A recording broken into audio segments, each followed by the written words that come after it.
I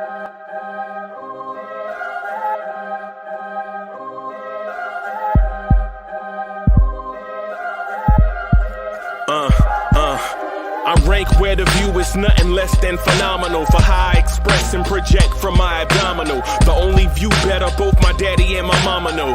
No living parents, my sons give me balance. My wife is my serenity, this mic is my identity. The world is foul enough, that's why I write without obscenities. Provoking danger with broken language and spoken anguish. Begging to get hurt, why would you ask to go through changes? Yes, Lord, life's a chessboard, master the angles. Control the tempo, be the one who holds the info. Acknowledge is just as deadly as machete swings. When spoken, the truth is as potent as that Medellin. While others swear the style is free, I just let it ring. Our time is undervalued, soldiers make us better kings. My fans on my shoulder, reaching after better things. Today I take the shot, for them I'd rather set the screen. My mama told me follow my dreams. My daddy told me get it by any means. Stand tall, make him bow to a king. But I've evolved, you can see the result. Look in my eyes when you speaking to God. Life and for those who be caught up in using what I was taught with the muse. I guess they call it proving I'm more than an artist. Penciling out my darkest while stenciling out a harvest. And storing what gets me from A to B, just like garages. Instrumental with collages. Envision what I've been drawing. Broadway to give you rhythm like the great Lena Horne. So bent on, found comfort in the storm. Find peace and on when you see them others perform. Organized chaos, I'll cast it like hey ya. Yo, party people in the place to be. What's good? It's the number one chief rockin' Knicks universe. Your main man, Uncle Freezie. Welcome to the premier Knicks in the morning show, the Knicks Morning Drive.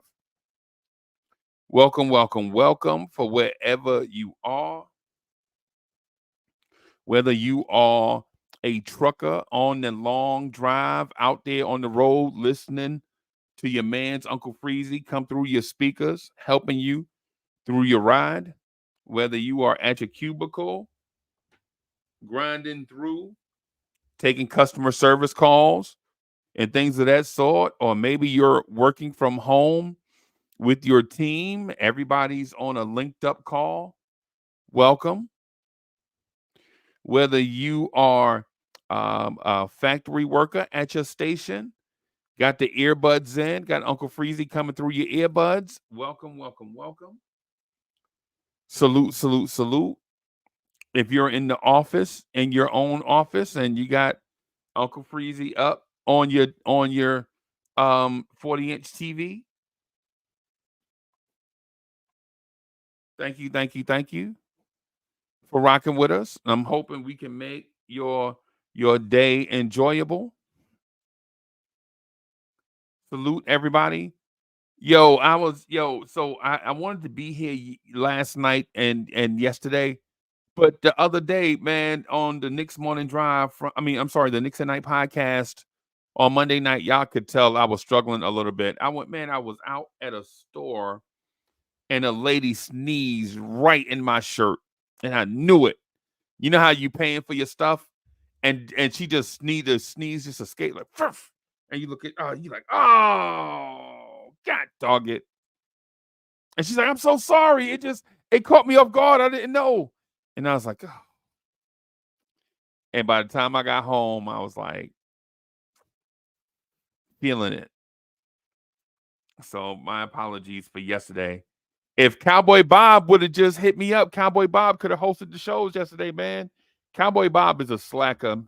Cowboy Bob didn't call me and check on me or nothing. Cowboy Bob was like, ain't even like, yo, man, I ain't saw you on the morning show, man. What's good? Yeah, salute to Cowboy Bob in the building. Salute to Jerry Fitz. Jerry Fitz, what's good, man?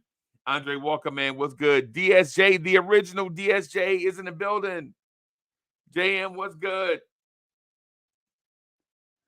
Yeah, y'all. Yeah, man. Master J's in the building. Cowboy Bob said, "Bro, you know, yeah, I know. I know. I just get a glitch in the software. Yeah, that's it. I had a glitch in the software. I don't get sick. I just had a glitch in the software. That's all. I just had to reboot the system. Yeah, man. Yeah, man. DSJ Says BT is a slacker, ain't he? Yeah, BJ, yeah. Cowboy Bob slacking. But listen, y'all want this party started right. Y'all want this party started quickly, right? All right. So I got one topic that I'm gonna get into, right? This is my topic that I want to get into, and then I'm gonna talk about some other topics, man, that I feel like are important. But before I talk about all the universal topics, I just wanna get mine off for a little bit, right? Standing at 6'6" with sneakers on from PS15, the number one chief rocker at point forward, identifying as a point guard, Uncle Freezie. Yo, and that PS15 is in Jersey City for those that don't know. Whitney M. Young Junior School, PS15, out there on Stegman, in the White Street. So salute to everybody. Salute to all my people from Jersey City, up on the hill, out on Stegman, the White Street over there on Fulton, Van Cleef, Garfield, um, Van Nostrand, everybody, Armstrong, you know what I'm saying, Stevens Ave, all them places, man. Salute to all y'all up there out on the hill. Jerry Fitz is in the building. So so I want to get off on or tip off on something that I saw last night. Now, I'm not saying this is the only topic that we should talk about, but I'm just gonna point out something that I saw last night, and it may be something I harp on for the next couple of weeks or so. But things are what they are. You know what I mean? Things are what they are. Um, our second unit offense is trash. And I don't want to be negative Nelly, start to show off on a negative point, man. That's not what I want to do, man. I'm here to support, right? I'm here to support, right? I'm here to support, but I'm also here to be a truth teller, right? Our second unit is trash. Last night against Brooklyn, a team that doesn't even have a point guard themselves, forced our second unit point guard to dribble across half court and give up the ball to Josh Hart. And while thank you. And while this seems like something trivial against a bad team, this is not something trivial against a bad team, man. Y'all listen. If that second unit looked bad against a bad team like Brooklyn, yeah, yeah, all I have ellipses. Yeah, I don't have to fill in the rest. I don't have to fill in the rest. Y'all already know, right? We struggled. Like Deuce McBride is not ready. You saw some flashes. He's getting better. He's getting better a little bit at a time. He's getting better and better. Last night, he stepped his game up last night because he was forced to, but he is no Emmanuel Quickly, right? And I know Emmanuel Quickly plays for another team, right? I don't care. I'm not romanticizing things. I'm not romancing the stone, so to speak, right? I'm not romancing the stone. I don't. RJ Barrett's not a Nick. I don't care. Emmanuel Quickly's not a Nick. I don't care. What I am speaking to though are the places and spaces evacuated by guys that are no longer here. Right. I saw a unit last night of Precious Achua, OG Ananobi,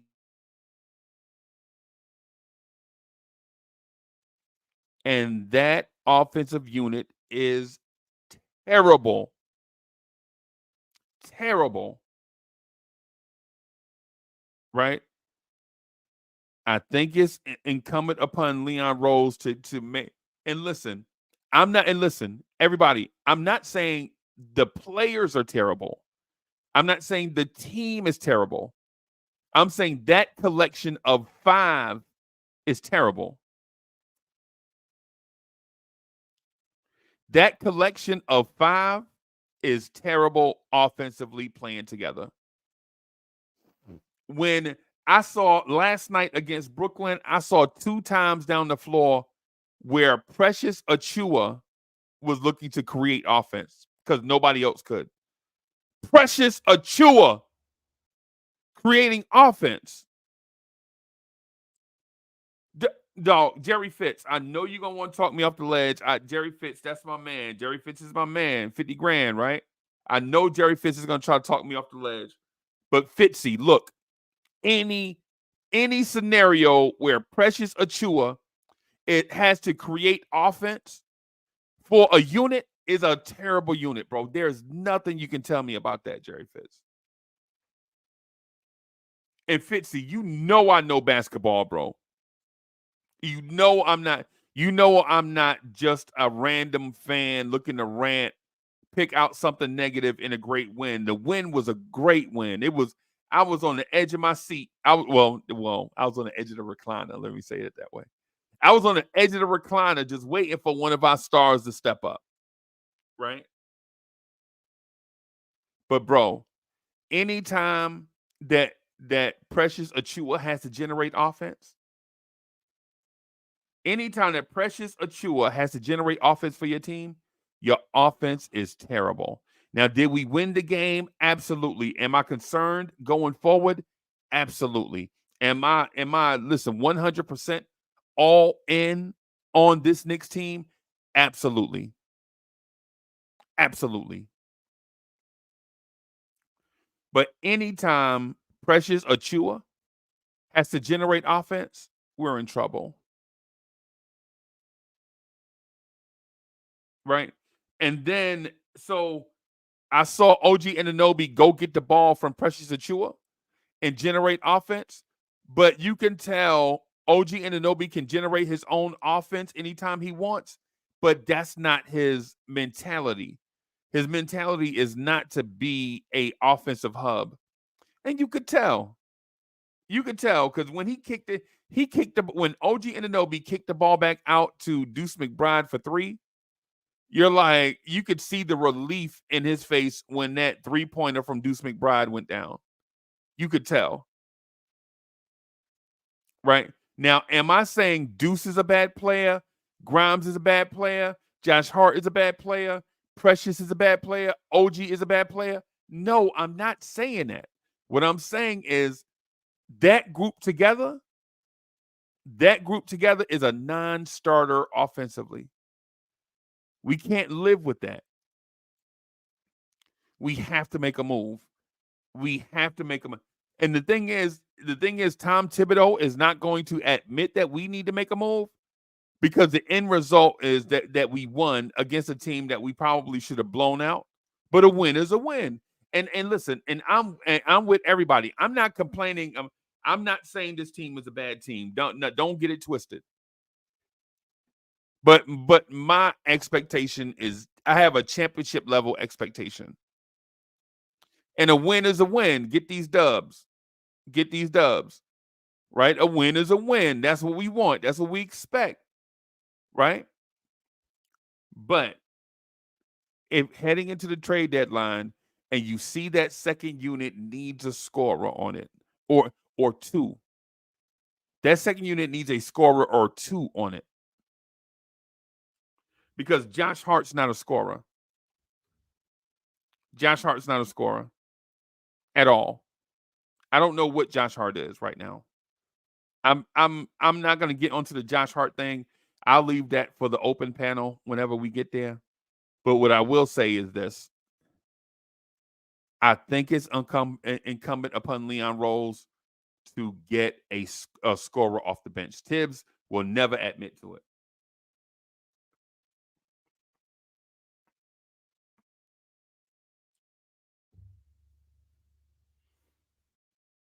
One other thing last night, right? One other thing. Mets is in the building. What's good, Mets? Jerry Fitz says, I'm on the ledge with you. McBride and Grimes are third string. We need two more bench players or Murray and Dante to bench. Yeah. And you're saying, and Murray as a starter, moving Dante to the bench. Yeah. Yeah. I got you. I'm with you. I'm with you. I'm with you on that. DSJ says, those players mentioned OG McBride, Grimes, and Chua are good players, but limited in overall ability. Yeah. Yeah. My thing is all of those players are really good. OG Anunoby is an excellent defensive player. OG Anunoby defensively is probably better than what we thought he was going to be. OG Anunoby, no lie to you, OG Anunoby and Precious Achua are better than what we thought we were getting. You know how you remember how when you every time I talk about dogs, Benny start going crazy.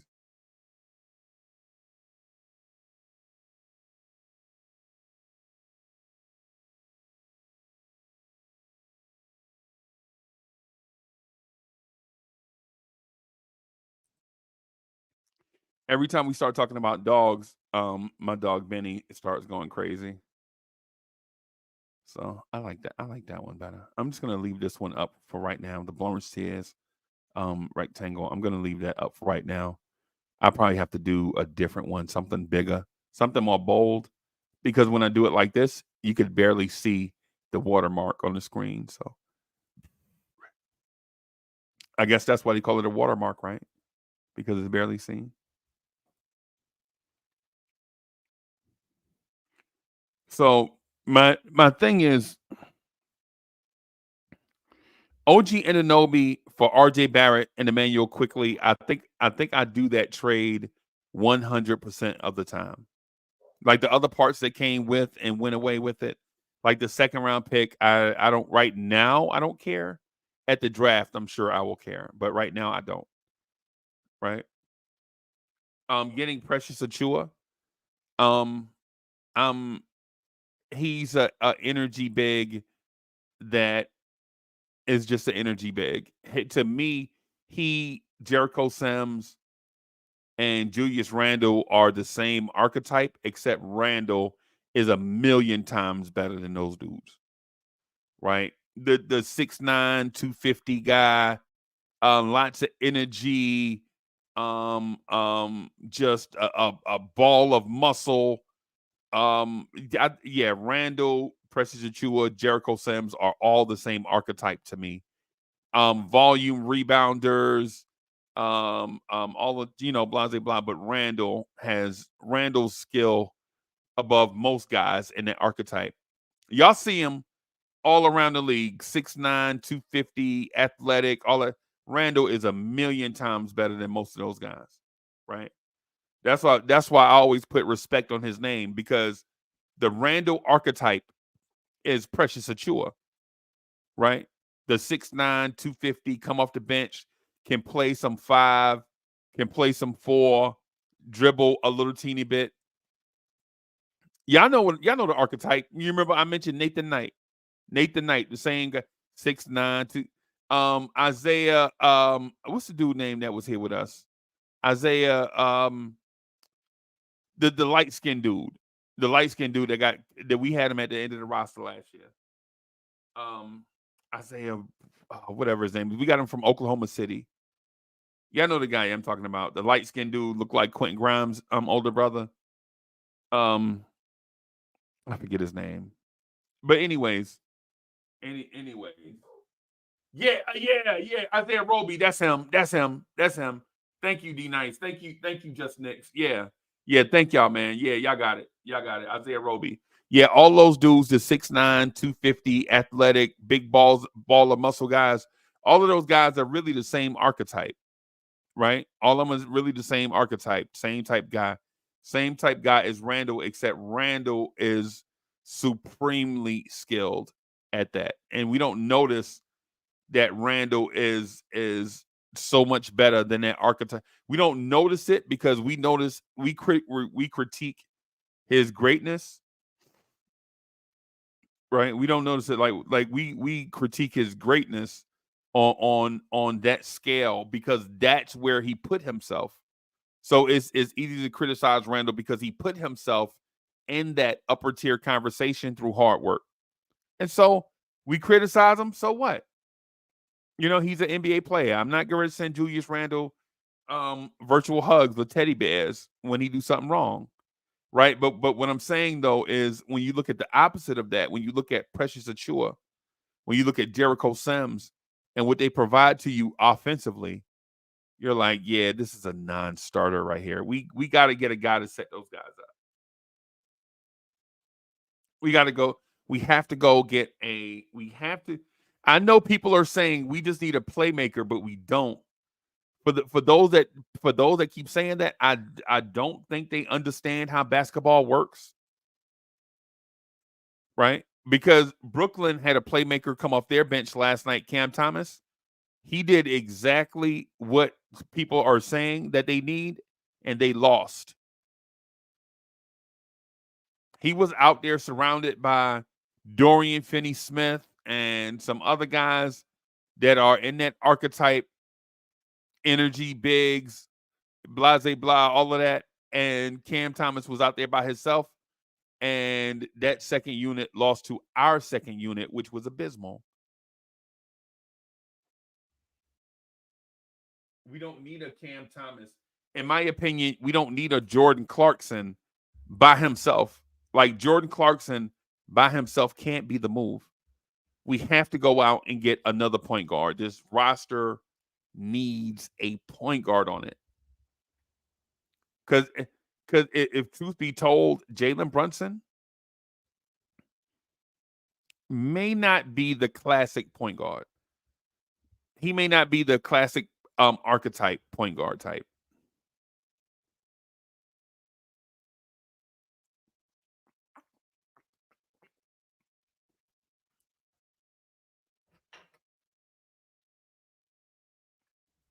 So last night against Brooklyn, it was a little too close for comfort. I expected us to beat Brooklyn by 20. We won by maybe, what did we beat them by? 5, 8, 3, something, whatever we beat them by. It was too close for comfort. Right? It was too close for comfort, but we won. And I'm satisfied by that. Right? I'm satisfied by that. And you as a Knicks fan, for those of y'all looking, and for those of y'all coming in just now tuning in, welcome. Hey man, please hit that like button, subscribe to the channel. I know I don't say that enough. That's the biggest, the people that critique the channel say I don't say that enough. That I should constantly be telling y'all to subscribe to the channel, hit the like button, share, and all that stuff. I got to get better at that. I'm mostly interested in reading y'all comments and understanding y'all thoughts and such things like that. But yeah, man, subscribe to the channel, hit the like button. You know what I'm saying? Help the channel grow, all that stuff. Mike is in the building. Mike, was good, man? Mike Austin is in the building. Mike, we've been looking for you for a couple of days, bro. Where you been?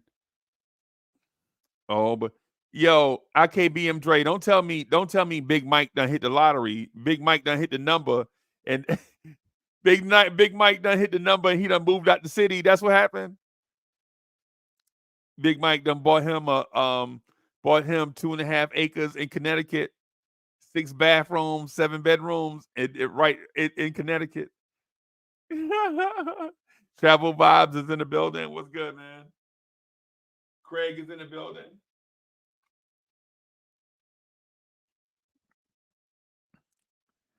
Mike said, "Yeah, man." Yo, I love the humor. DSJ says because somebody doesn't like playing his personnel to their strengths. That's why a mobile power forward was playing like Grimes when he. Yeah. I think the front office is going to have to overrule Tom Thibodeau on this one and go out and get Tom Thibodeau a point guard and make him play him. Because even though we like Deuce McBride and we understand that Deuce McBride is maybe 2 years away and he has to work on his development, right? By playing, I think you have to go out and get a guy. And I don't mean shelve, I don't mean put Deuce on the shelf, right? The ideal situation is a big playmaking point guard that Deuce McBride can play next to. Right? That's what I think that the solution is. I think the solution is get a big point guard that where Deuce McBride can play some minutes in the backcourt on that second unit where we can get his defense and where he can knock down shots because Deuce McBride is not Chris Paul's archetype. He's going to be the Kyle Lowry archetype, y'all. You know what I'm saying? And he's going to be the Deuce McBride. I mean, the Kyle Lowry archetype, where he's a playmaker all over the floor, but not necessarily a facilitator. Right? But we have to be patient with Deuce McBride. So when I say these things, I'm not throwing Deuce McBride under the bus. I'm actually putting him in the front of the bus. I'm actually putting him in the front of the bus. Right? We value him. But in order for him to get better as a player, he has to play with better players. Salute to Boulevard 73 in the building. He says, salute, peace. Bro, shout out to the chat. Great ugly win. We need another player. Yeah, man. Yeah, man. We do need another player. We do need another player. We do. We probably need 2 more players. We probably need 2 more players. And when we get to when I open the when I put the link in the chat in a couple of minutes, I'm gonna speak to replacement things. I'm gonna speak to replacement things that are gonna help the Knicks become a playoff juggernaut. Right? That'll be in 2 minutes when I put the link in the chat.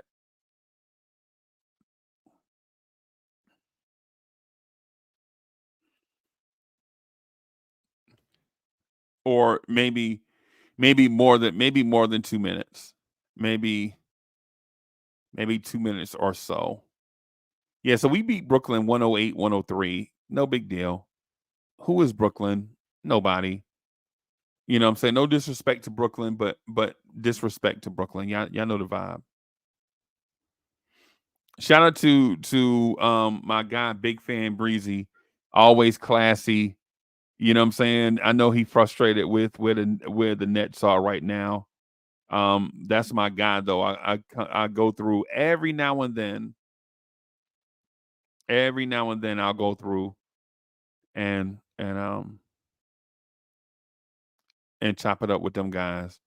I try not to do it around Knicks games because the haters are gonna hate. Y'all know the haters are gonna hate. Y'all know that.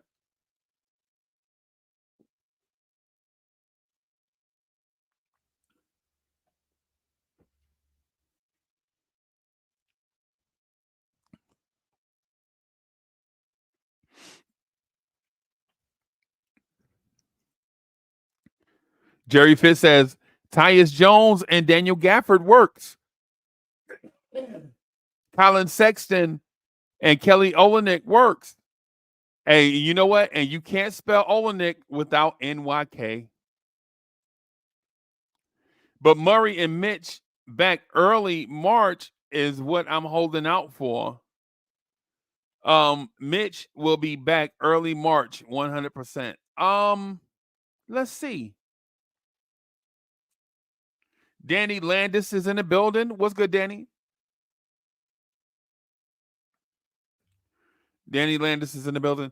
Right before I got about 10 seconds before I put the link in the chat. I just want to mention something to everybody. Last night, I don't think Jalen Brunson I don't think Jalen Brunson played his best game last night as a floor general, right? I don't think he played his best game last night. To me, it seemed as if he is not a natural playmaker.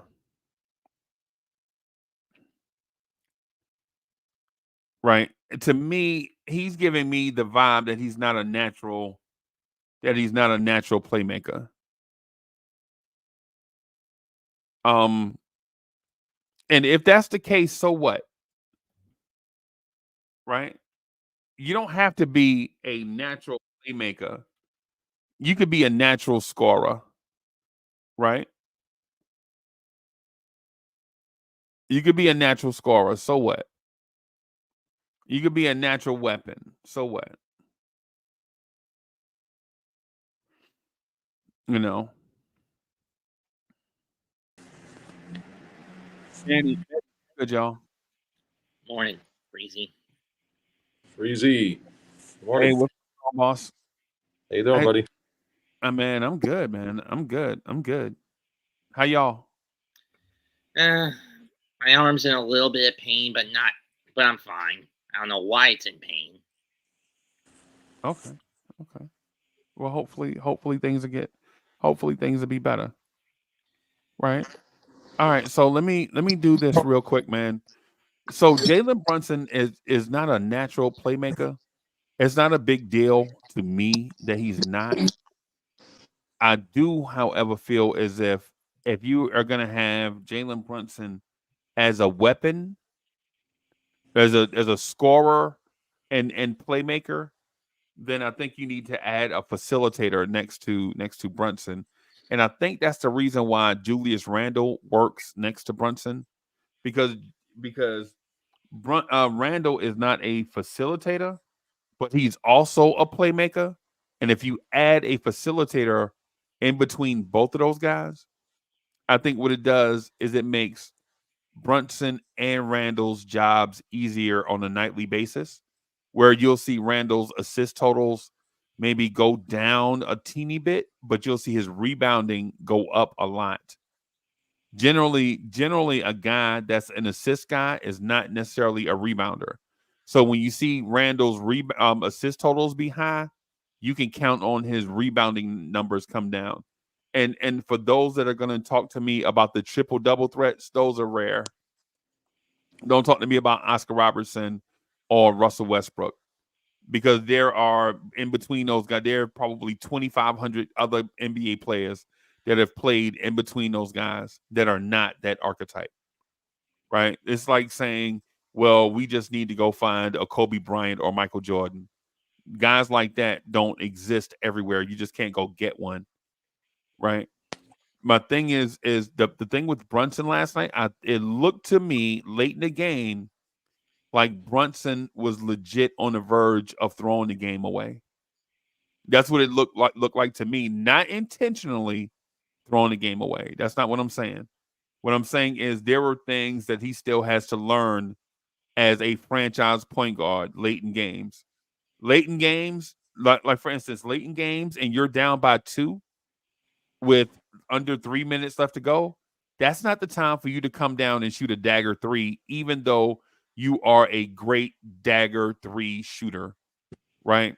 In that moment, you should work the clock, look for the best shot. The 3-pointer, while it would be great and give you the lead, you need the best shot from an open player at that time because the tie would have been best.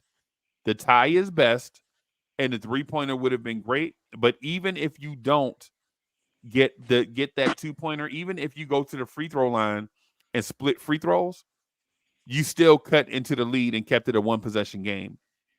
But Brunson came down and shot a 3 before all his other teammates were back. And you're like, why did you even shoot that right there? Because you're 5'11 disguised as 6'2. So we know you're not going to get the rebound if you miss, and the rest of your teammates hadn't even made it back down the floor yet in a close game. And we were lucky that Josh Hart was able to chase it down and get it. Right. Right. Right. Right. So it's one of those things where Jalen Brunson is a great NBA player, right? But just like all the comic book heroes that we read about, just like all the superhero movies that we read, that we watch, superhero movies we watch, all of them have flaws. Superman has a kryptonite. Everybody has some type of weakness or flaw. So I'm not saying Jalen Brunson is a bad player. What I'm saying is in these moments that we need to slow things down. And Randall went to him late in the game and was like, "Bro, relax, calm down." If you remember, Randall took over the game for like a 2-minute stretch late in the game, right? Last 2 minutes. Julius Randall did. So, yeah, man. I mean, like you said, Superman has his kryptonite. The Green Lantern Corps, for a long time, had a weakness to the color yellow. No, I'm not kidding about that. And Spider-Man has certain pesticides. Jalen Brunson's biggest flaw is that at times when the game's on the line, he thinks he has to be the hero or he'll end up being the GOAT in the scapegoat sense. And last night, he almost was the scapegoat. Yeah. Cowboy Bob, what's good, man? Good morning, guys. Good morning. Good morning, everybody. Good morning, chat. Morning, Good morning, Cowboy Bob. Freezie, Mets. I'd like to say good morning to the chat. How's everybody doing this morning? Great. Okay. But Nah, Struggling, just bro. yeah, that's exactly what the Knicks were doing last night. Struggling, man. This lady sneezed on me the other day, and Danny, I'm not gonna lie. I thought I could see COVID in the air. Soon as she sneezed, I was like, oh. Oh, so that's what I was got like, you weak. damn it. Okay. No, because I know you, Uncle Freezie. When Coles come around, Coles be looking at you like, nah, we ain't messing with him. We ain't gonna square up with that dude. Yeah. in any case, Yeah. I want to add Hey, Cowboy Bob, man. Hey, listen, man. I'm gonna go and fix a little bit. Can you host or whatever for a few minutes? Sure, no problem. All right, I'm gonna go get some coffee. I'm gonna be right back, y'all. I'm gonna stay on the screen. I'll take a cup I'm too, right back. Freezie. I'll take a cup. Yeah. Hey, how you like just dark some Colombian Black. roast? Black. All right, I got you. Yeah, I got black, you, boss. no sugar. No sugar, no cream. no cream on Mhm. mine. Light sugar. But in any case, if there's one concern we've got going into tomorrow's matchup with Denver and probably Miami on Saturday by proxy. Mets. Real Remember, quick. Oh, Cowboy Bob hosting, bro. I You was gotta just let gonna Cowboy say, Bob let's get in the just groove. yeah, I was just gonna say, let's just stick to last night's game, and then we could go into the next game because that was a topic that was brought up when I was here about last night's game with Brooklyn. So I was like, let's talk about the inconsistencies of last night, if that's all right. I was getting to that, but My apologies. Go ahead. I think the major inconsistency, aside from Brunson, is in the center. I mean, I get at this point with Hartenstein out with a bummed ankle that he rolled, it's day to day.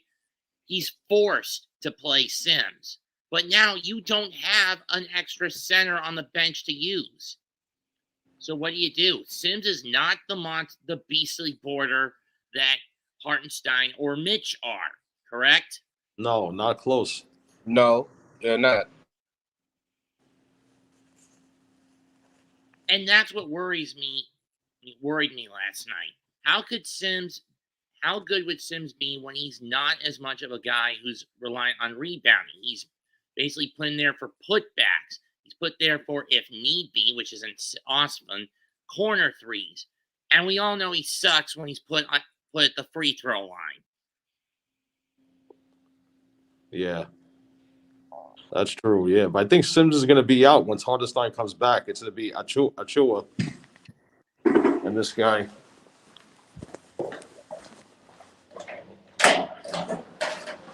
Go ahead. I'm letting you rock. Go ahead. So you think Achua is a good backup center? Better than Sims? Dave? Than Sims? I think he Yeah. seems better than Sims. More athletic. Sims is like slow, like it seems to me. But if we do that, that exposes Randall even more because then who's going to back up Randall? Yeah, that's the problem. That's why Mets was talking about us getting another big. And That's true. Yeah, I agree we've with heard Max. Agree with him. we've heard previously on the show that even I even like Unk's idea where he was bringing up Herb Jones, and if he's off the market, we could go after Murphy the third for Valanciunas, trade Grimes, Fournier, and 2 draft picks, and then on the back end go to Washington, trade Washington a pick for Tyus Jones, and there we go. Yes, I like And we don't Valanciunas even. too. He's good. I mean, but I'm trying to keep it on the low end to where we're not making the league on notice because once we get Tyus Jones, they're already gonna be like, "Whoa, what are the Knicks doing?" You know, and we can't get the big guy now. Let's wait till next season, but at least now let's be relevant. Yeah. What do you think of that guy from Washington, Gafford? Daniel Gafford, I don't know about him. Yeah.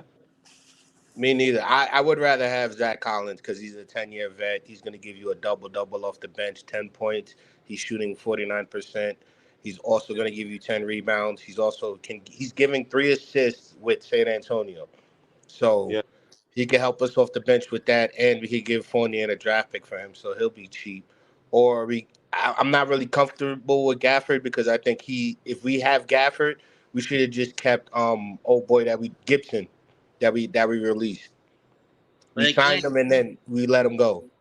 well, Gibson wasn't that great of a safety valve, and like I said months ago, the only reason we brought him in was to limit damage control after Mitch went down, and it didn't work.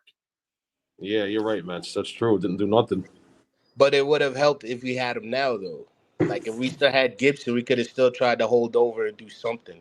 But we let him go before this explosion. So before another one happens, like you said, man, let's try to solidify that center position. But I don't think Gafford's a good pick for me. No, would you rather have Valanciunas? I think I'd rather have Valanciunas. At least he gets mad rebounds. Yeah. That guy. Yeah, I because wouldn't mind getting Jonas Valanciunas. The problem is, how much is he gonna want? You know that when he came in, he was a pretty big time all around talk about guy. He could dunk, he could board, he could shoot threes when need be. How much of that is diminished, and how much of his ego still wants him to get a hefty ass contract is the question. Matt, I think he's going to be playing for a contract because he has something to prove. The way in New Orleans, if they do trade him, he's going to want to play for something. And him playing with a contending team that has a chance at the playoffs, what better to prove than to go with them and win? And he's coming off the bench after Hartenstein, sorry. So you got Hartenstein, Vivian, and then you got him. And then if they get into foul trouble with Hart, you can use Sims to just cover some of the minutes. And again, when you look at the West Conference, and if I may pull it up. Okay, while you do that, I'm going to go ahead and read this super chat. Justice111, thank you for your super chat. Whoa said OJ was the big move. Alec or Clarkson, Onika, sorry for the pronunciation, guys. Onika soon. What about Dennis from Toronto? Also, I think Brunson Did you trigger just say, happy Nika song? Man, get your. I need another host. Let me get another. Ah, Nika song. Oh, you Nah. can't say Olenek. You can't Olenek, say my the word. fault. You can't My say the word fault. Nick Olenek. on a Nick show. Olenek. You can't say Olenek. the word Nick on a Nick You're show. right. It's Kelly Olenek. Olenek. We all know. Olenek. We all know who he is, bro. Okay, that's my fault. But that's our homeboy, Justo Thank you for the 11 contribution. in the place to be. Justo, thank you for the generous contribution. Justo says, Woj says OG was the big move. Alec or Clarkson and Olenek soon. What about Dennis from Toronto? Also, I think Brunson trigger happy, but he's known to deliver. And Eddie F, thank you for the generous contribution. Eddie F says, do you guys think Randall and Brunson have figured out how to play together and not just defer out of courtesy so one can take over for the other and it's okay? I think last night, Julius Randle, personally, I think Randall sent a message to Brunson last night when Brunson was trying to do too much last night at the end of the game. Randall went to him and demanded the ball, like, bruh, you shooting threes again, one on four. You shooting threes. We down by one. The thing with Brunson type guys is you don't want to rock their confidence as a shooter, right? Because Brunson right now is probably the best 3-point shooter in the NBA on high volume for the extended amount of time. I know that there are guys with a higher shooting percentage, like Lonnie Walker has a higher shooting percentage, right? But he is not a primary guy. He's a bench guy, right? So shooting at a high percentage against second units is one thing, but being a focal point of an offense is something else, right? Ivory 10 is in the building.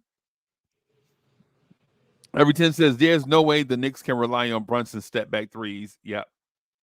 I feel you. Hey, Cowboy Bob, you want to jump back in and take over? Sure. Thank you very much. Yeah, I had to. I had a dyslexic moment. The only reason why I jumped in is because Justo is our homeboy. Justo be up here with us. Thank you, Justo, again.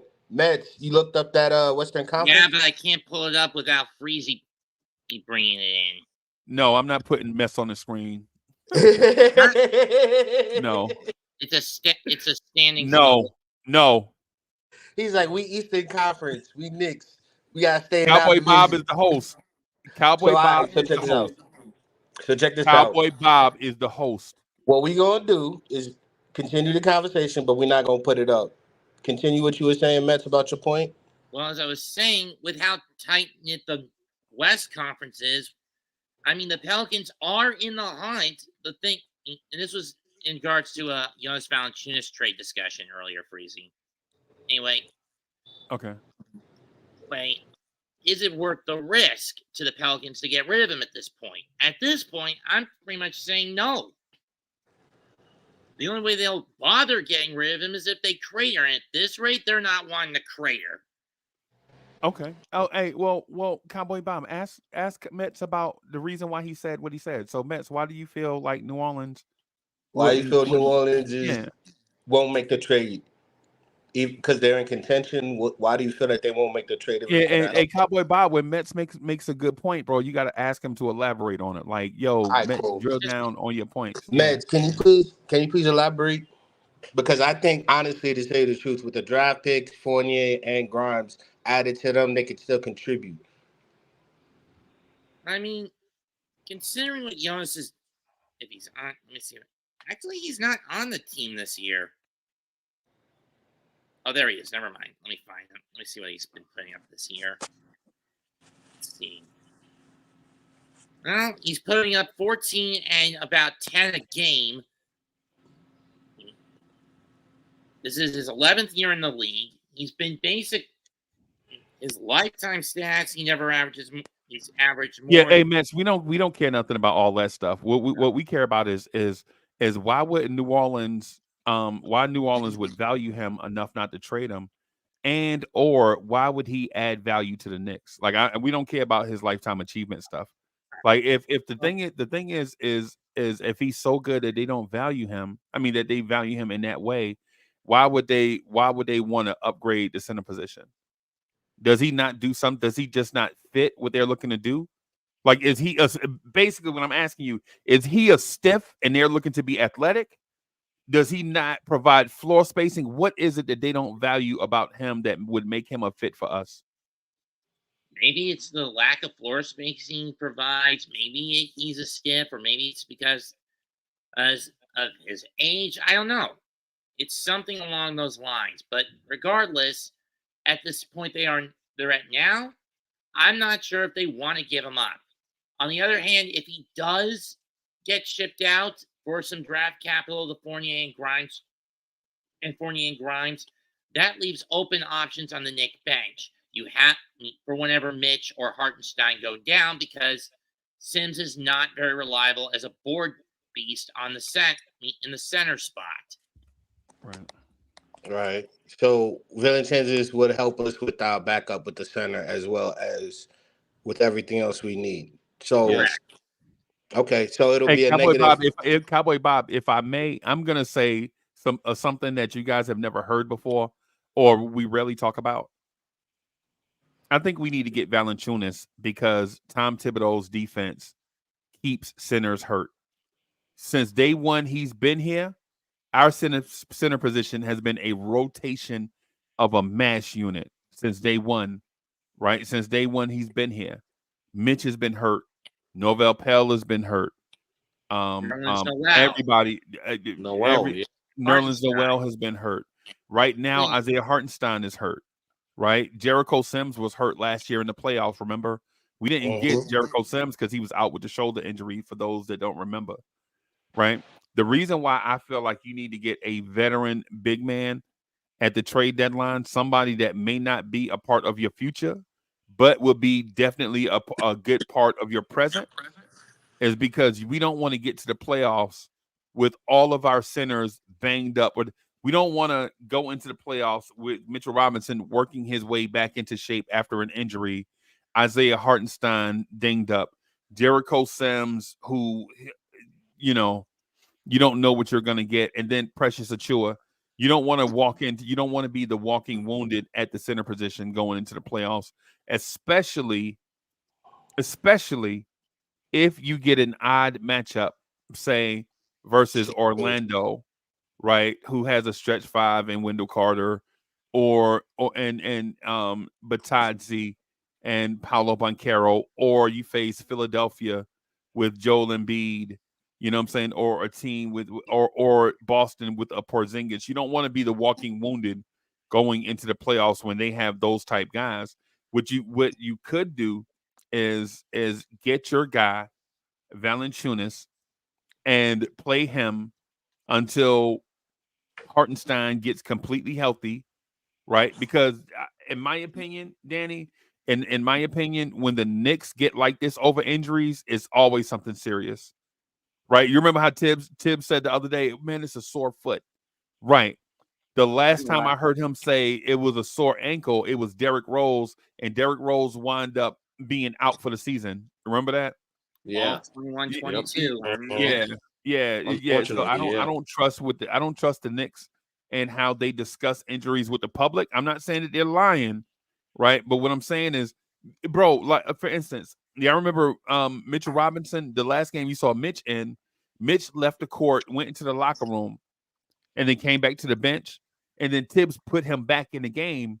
And then we found out after the game that Mitch was going to be out for 6 to 8 weeks.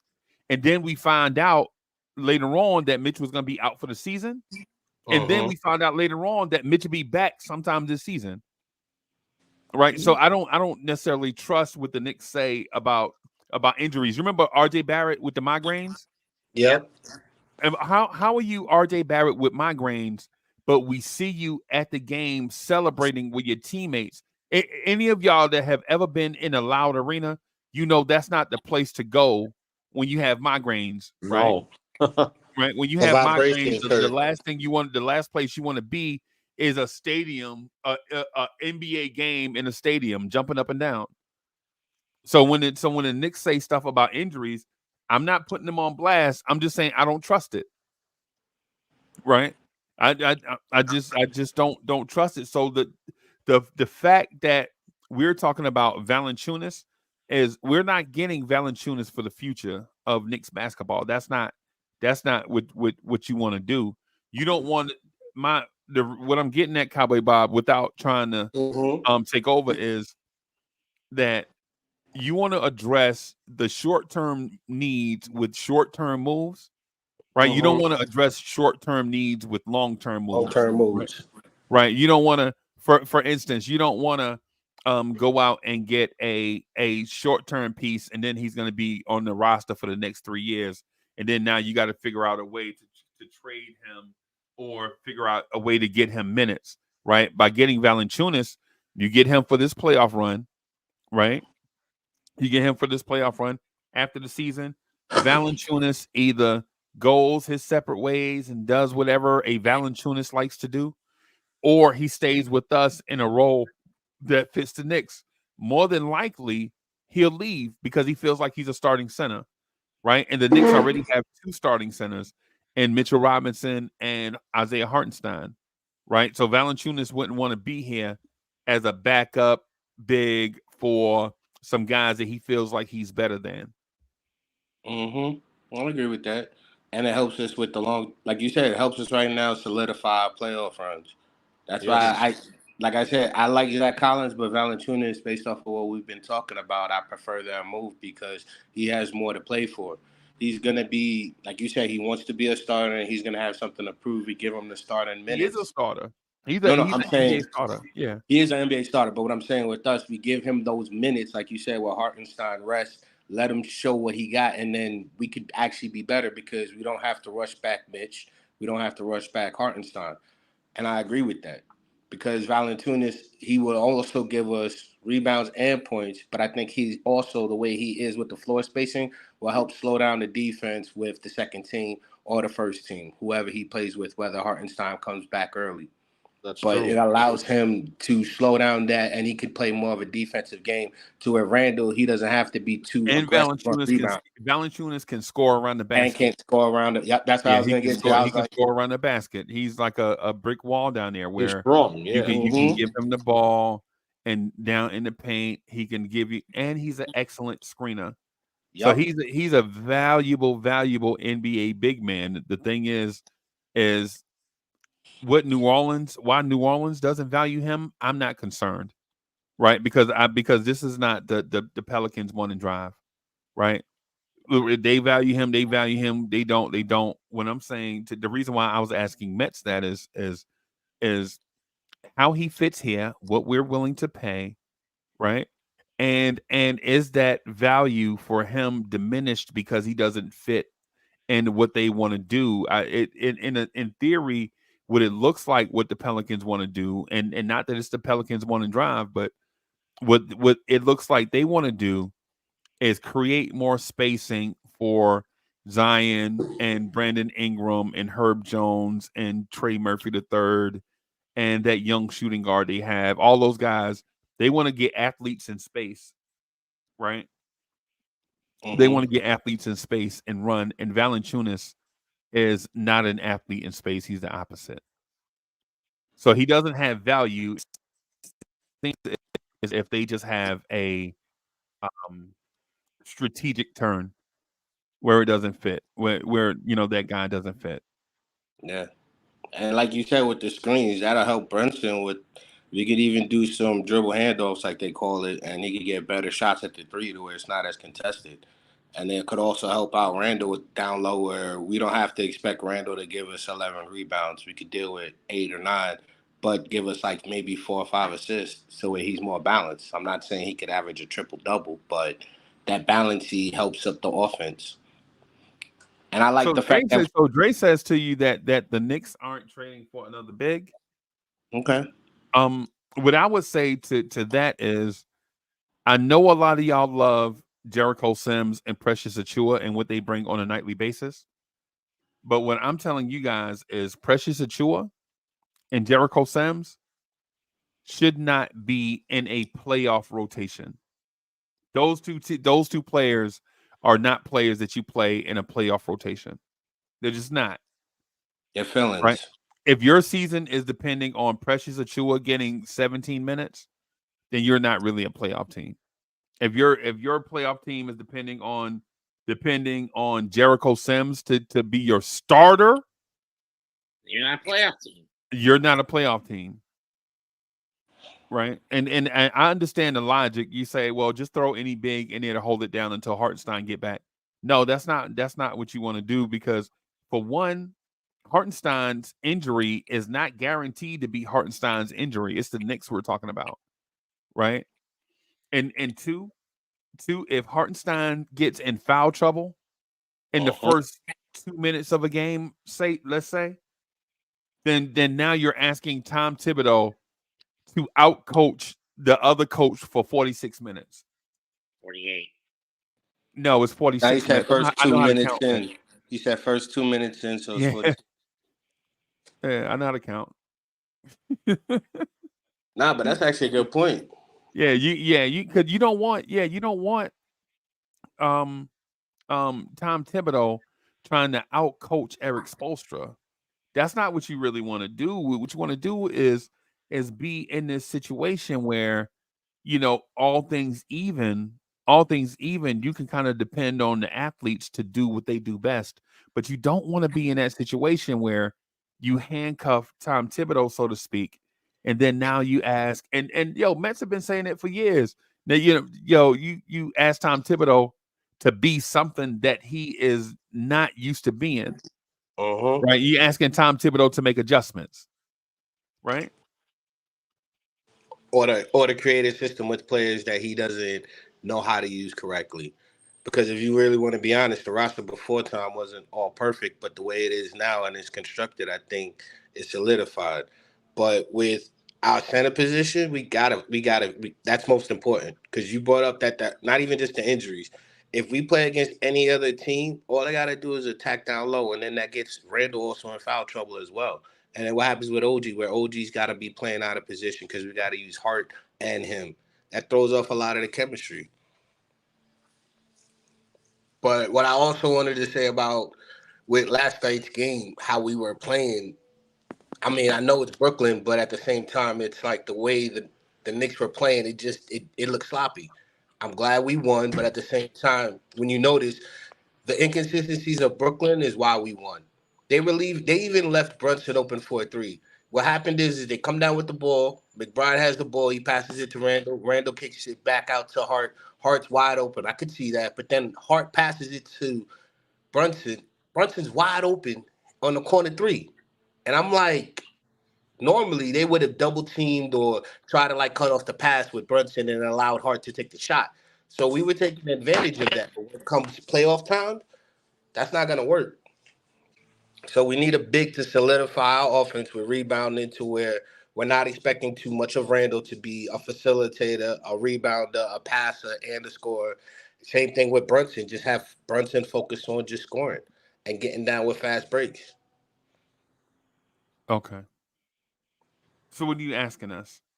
I honestly want to know if you guys think that this is a valid piece for us moving forward before we move on. Because I didn't really hear from Danny.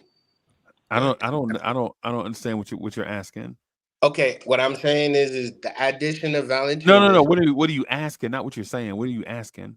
Okay, what I'm asking is this: the addition of Valanciunas. Do you think that that's the only real solidified and most important move we need, more than anything? No, definitely not. Definitely not. The Knicks. I think the primary focus right now, in my opinion, the primary focus is getting a primary ball handling playmaker facilitating playmaker. That should be the primary focus. Okay, so in my opinion, and then upgrading Precious Achua and Jericho Sims should be a secondary thing. It's like getting a combo. You know how when you go get lunch, you get a burger, and then they ask you if you want fries or applesauce or onion rings or whatever. I think that should be secondary. I don't think it should be primary. But at the same time, I think it's all important though. Like it's all one big meal because it's all going to satisfy you, basically. Yeah, I think that's what the Knicks should look at. Because if you're thinking that bigs are just bigs are not just bigs. I think that might be for the young crowd that just play 2K all the time. That just think you can just throw in a 71 rated big man and just let him run up and down the floor and grab rebounds for your point guard to go down and score. That's like the young dude's theory of stuff. That's not how playoff basketball works. They think everyone's an Embiid or a Giannis or a Jokic. Right. Think about how the Knicks outplayed Cleveland, how outplayed Jared Allen last year with two very good bigs, right, for 48 minutes, right? And then think about how Kevin Love and Bam Adebayo outplayed our two bigs in that series by diversifying skill set. As soon as our big banging threes, our big banging bigs saw two centers that could space the floor and rebound and pass, the skill set alone destroyed that center matchup that we probably would have won if we played another team. Right? Like say for instance, if we played Philadelphia instead of Miami, I think we may potentially have had enough to compete with Philadelphia because we had wing defenders and big bigs. Nobody's stopping Embiid, but the mere fact that Bam Adebayo can facilitate from the 5 and Kevin Love can dribble and shoot from the 5 kind of disrupted what we brought to the table in the playoffs. True. And just saying, just thinking that you can just throw Jericho Sims and Precious Achua out there to solve that, to me, in my opinion, is a naive way of thinking about stuff. You gotta improve. Precious Achua is not a rotation big in my mind in the playoffs. Okay. So now we're gonna move on to the guard position, because we already noticed that secondary is the center position and re-solidifying down low. Now we're gonna move to the guard position, which is primary. What guards do you guys see that can actually help the Knicks, given how Brunson's been playing lately, as of late, trying to figure out what he needs to do? What player can we add here to make us feel better? I think Tyus Jones is a good pick. I'm looking more for a guy like a Michael Conley type of player coming off the bench, but those are also rare. So for me, I'm going to leave it out to the floor with you guys. Who do you think would be a good backup point guard for us right now?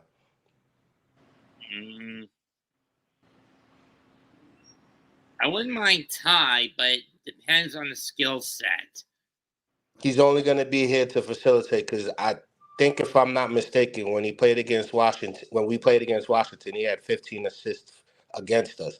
So we could use a guy that can give us 8 or 10 assists off the bench.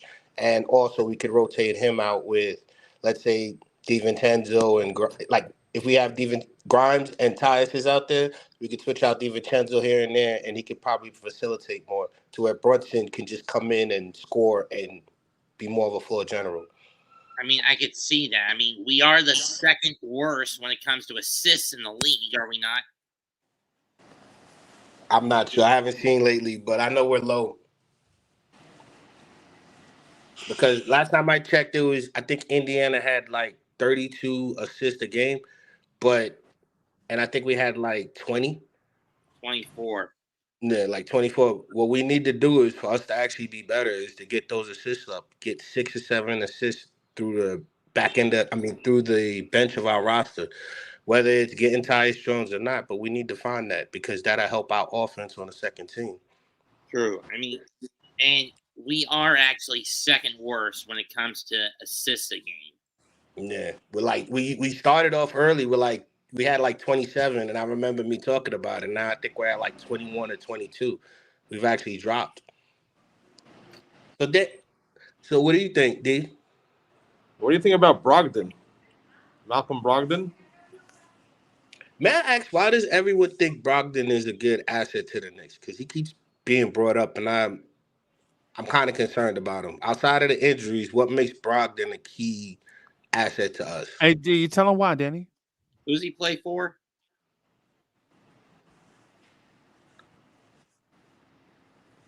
Brogdon? Yeah. Mm-hmm. Who's he play for? Yeah. No, I was asking, what can he contribute to our team? I think he's a good point guard. And he plays hard, and he's smart. Smart guy. Okay, so you're saying he'll help us with the playmaking, and he'll also help us with the floor spacing on our second team? Yes. Okay. What do you think, Freezie? You think that's good, or do you rather have somebody else? I don't care. I don't care about Malcolm Brogdon, bro. I'm not saying I dislike it or I love it. I don't care. It don't move the needle with me. Don't move the needle, right? Yes. With me now, I mean, for you guys, y'all have your own opinions. So, like Jerry Fitz said, 6th man of the year. That's his opinion, but I agree with you. I don't think he moves the needle. No, I'm saying it don't move the needle for me. I'm not saying it won't move the needle for the Knicks. No, I'm saying I agree with you too that it doesn't move the needle for me, because I think Brogdon, 6th man of the year, but he's still injury prone. He still has issues to where there's moments that he creates turnovers. So for me, I'd rather have someone, like I said, like a Michael Conley or a Tyus Jones, that's just here to do one job rather than to do one or two. Conley's good. Conley's a good name. If we had a chance to get Brogdon, we would have never given up our 2016 draft picks. which were part of the Melo trade, if I remember correctly. But okay, so Mitch, what do you think Brogdon brings to the table? No, I'm not saying if he brings much to the table that's positive. I'm saying that if we had gotten him, if we gotten him as soon as he got in, we could have developed him. Yeah, but let's not go down the road of development because we know how RJ and Quickly went and how other players are. But with Brogdon, what do you think that he can bring to the Knicks to keep us in line? Consistent field goal shooting, at least. Okay, so his field goal percentage. Again, like I said, I don't think Brogdon's that guy. You guys got anybody else? Just for the point guard? Yeah. I don't see anybody that really moves the needle, really. So let me ask, because Jordan Clarkson's been brought up earlier in the super chat. What do you think about Jordan Clarkson? But he's a point guard. He's a shooting guard, right? Mm-hmm. But I'm asking because the chat also brought up Jordan Clarkson and a couple other people. I don't know how Jordan Clarkson's game is gonna be, but what do you think, D? Jordan Clarkson's a good scorer, but he's not really a facilitator, right, Freezie? Yeah, these moves here, the names that y'all bringing up, man, I Doesn't don't move the needle. even. I'm trying to look. What I'm trying to do is these names I'm bringing up to me are plain potato chips. yeah. It's like asking me if I want Bonton or Lay's. It don't matter, bro. They still plain potato chips. Nah, but I'm trying to show everybody that it's not that easy to just go out and get any kind of player or players that you think can fit. Because even if you were to go out and get a Zach LaVine or DeRozan, Corey, I'm going to say this right now. No to CP3. Okay, why? No, it's just that the chat's throwing random names out. It's like basically throwing in a dartboard while there's a blindfold over your face. He'll get injured here again right away. But wait, hold on. But what he contributes, though, you're not asking him to do too much. So who's more injury prone, Chris Paul or Malcolm Brogdon? I'd say they're equally prone, but we've seen in Brogdon. recent years it's probably been CP3 who's more injury prone. As of late, yeah. Yeah, and the thing about it is Malcolm Brogdon is younger, and if you're comparing him to his injury history to an old man CP3, that wouldn't be concerning to y'all? It is concerning. Yeah. That's why I have an issue with Brogdon. But if we were to do it, it would be bad for us. I'd rather prefer to have CP3 because when he's coming in right now, he could heal up. He could just come in, cover a couple of minutes. You're not asking him to do too much. You're just asking him to play make. You're not even really asking him to score. And so wait a minute. How are you acquiring CP3? I was going to get into that. I was going to say you could either sign them.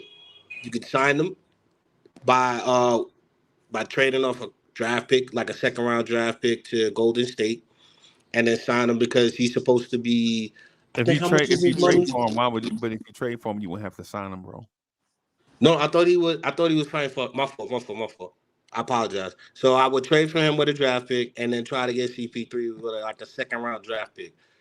Try to get him, let him rest up for about a month, and then just use him and try to see if McBride can learn from him to where we're not so dependent on CP3, but McBride can develop as well. That's another reason why I would look at CP3. That's not a bad idea. Yeah, I like that idea. I just don't like the way you went about it, like the whole trading for him and then all that stuff. If we can get, I mean, this is my opinion, bro. Not saying that you're wrong. What I'm saying is my feeling about it is a little bit different.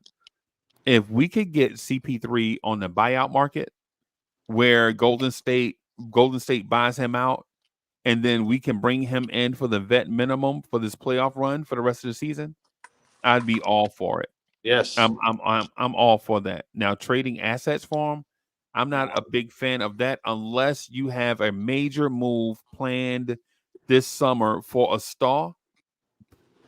Say, for instance, if you know Devin Booker is coming this summer, and I'm not a rumor mongerer, right?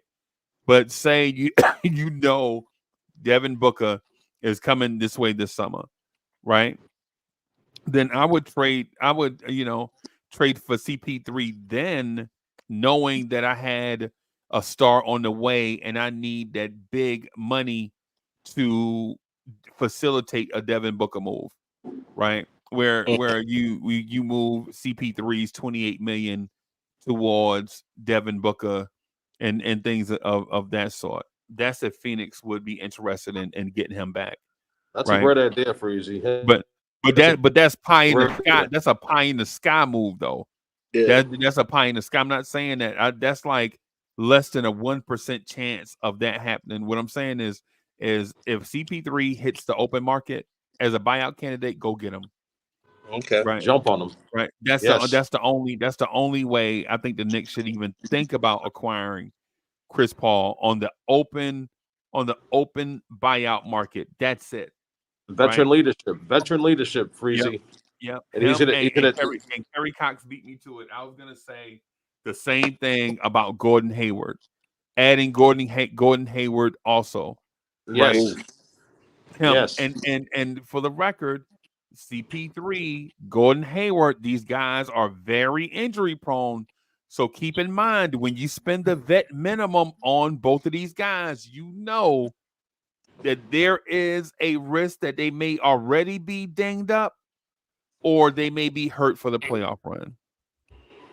That's true. But you only need them to cover you for a month or two. You're not expecting them to cover you for the whole season. Few months, yeah. You're only asking them to cover you for a month or two. So if you make the trades to where we're still relevant and winning in the key moments, then it's not that bad of a trade or pickup, when it comes to CP3. Nah, I would say no. If you add Gordon Hayward and Chris Paul, you definitely want them in the playoffs, bro. I disagree with you. You definitely because those guys are veterans of deep playoff runs. Think about this in the clutch moments of a game, and Jalen Brunson needs to come to the bench. Are you sending Deuce McBride out there for No. this 6-minute stretch, or are you sending Chris Paul out there? Chris Paul. To me, it's not even a question. No brainer. Right? Think about it. If in a stretch moment you need 6 minutes, are you sending Josh Hart out there, or are you sending Gordon Hayward? It's not even a question. Yeah. You know what I'm saying? It's not even a question. And no disrespect to Josh Hart and all the stuff that he looking that, but Josh Hart had made the playoffs before he got here. Josh Hart's first playoff run was with Knicks. Mm-hmm. You know what I'm saying? So when you go out and get these veterans, you get these veterans because you want them to help you in those clutch moments, to help Brunson and help Randall. Because remember, Randall has never been to the Eastern Conference Finals, right? Yep. And Brunson, even though Brunson advanced more, he was playing next to Luka, man. Come on, y'all. You know what I'm saying? So just keep in mind, like, I don't think the Knicks are going to make moves just to make moves. The moves that they make are going to be for us thinking about May and June basketball. They're not making moves for Next season. January basketball. It makes no sense to make moves for January basketball. That actually makes better sense when you look at it that way. Because plus their veteran leadership, they also can help and mentor during the playoff runs. And that's actually good. But a lot of people are saying that they would rather take Josh Hart. Josh Hart than CP3? Yeah. No, than Gordon Hayward. Like they were saying that some people were saying that they rather trust Josh Hart in that situation over Hayward. I don't know about that. Yeah, I don't know what you're talking about, BT. I'm reading the chat. For example, I was reading the chat. Irvin K says Josh Hart W. I'm taking Josh Hart, bro. Did you see Josh? Did you see Josh Hart last night? I only saw like 1 or 2 good plays. I'm being real. He played well, but I don't think. Yeah, I think Josh Hart did. I think Josh Hart played like trash last night. Right? I don't think. Josh Hart, man. He only had like 2 or 3 plays, and one of them was when he fought for the rebound before he fell out of bounds, passed it to Randall. Randall passes it to Brunson. Brunson passes it back to Randall on a dunk. And you're then right, but that's not what you pay a dude $20 million for. Yeah, you're right. No, you don't pay a dude $20 million for one play down the stretch of a game, like a random 1 or 2 plays. You don't pay him for that. Like we pay that man that money to be something. And isn't Hayward a better 3-point shooter than Hart? Yes. Gordon Hayward is a better everything than Josh Hart. What are we even talking? You're talking about a borderline all-star in his prime, NBA starter versus a dude that just comes off the bench. That's not even a conversation. That's like us saying, "Hey man, this whole thing, Anthony Edwards or Josh Hart, man, I don't know which one I prefer to put in the game." You know what I'm saying? Wait. Gordon Hayward was in his prime was that dude. Gordon Hayward in his prime was a franchise player. And then most people don't even realize he was supposed to be Porzingis for Boston before he got hurt. Man, how much he used to average? I don't know what Gordon Hayward has left in the tank, but we're not getting him for athleticism and all that stuff. You want to get a Gordon Hayward for his basketball intelligence. Right. And I'll ask IKBM Dre this. IKBM Dre, whose basketball intelligence would you prefer? Would you prefer Gordon Hayward's basketball intelligence or Josh Hart's basketball intelligence?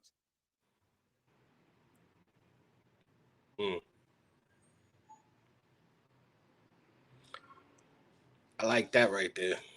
But nah, I see what you're saying though. And the value, if we could value Josh Hart with what he contributes, imagine what a guy like Hayward would do. Of course, injuries is the problem, but Hayward has done more than what Josh would do. Plus, like we said, he can shoot the long ball and he can contribute. But if y'all are just looking at injuries, we're dealing with injuries now. It's a part of the game. And to have him come off the bench, it'll actually help us out when we need offense off the bench. And what I'm talking about is what this team looks like in June versus what this team looks like in January. So everybody that if you can't understand like my perspective, what I'm speaking from the perspective of the Knicks being a championship contender playing games in June. I'm not talking about a team that is wanting to be in the conversation and winning games in January. That's not the perspective that I'm speaking from. Okay. I'm sorry, I'm reading the chat. It says, yeah, everyone keeps saying that they're worried about his injuries.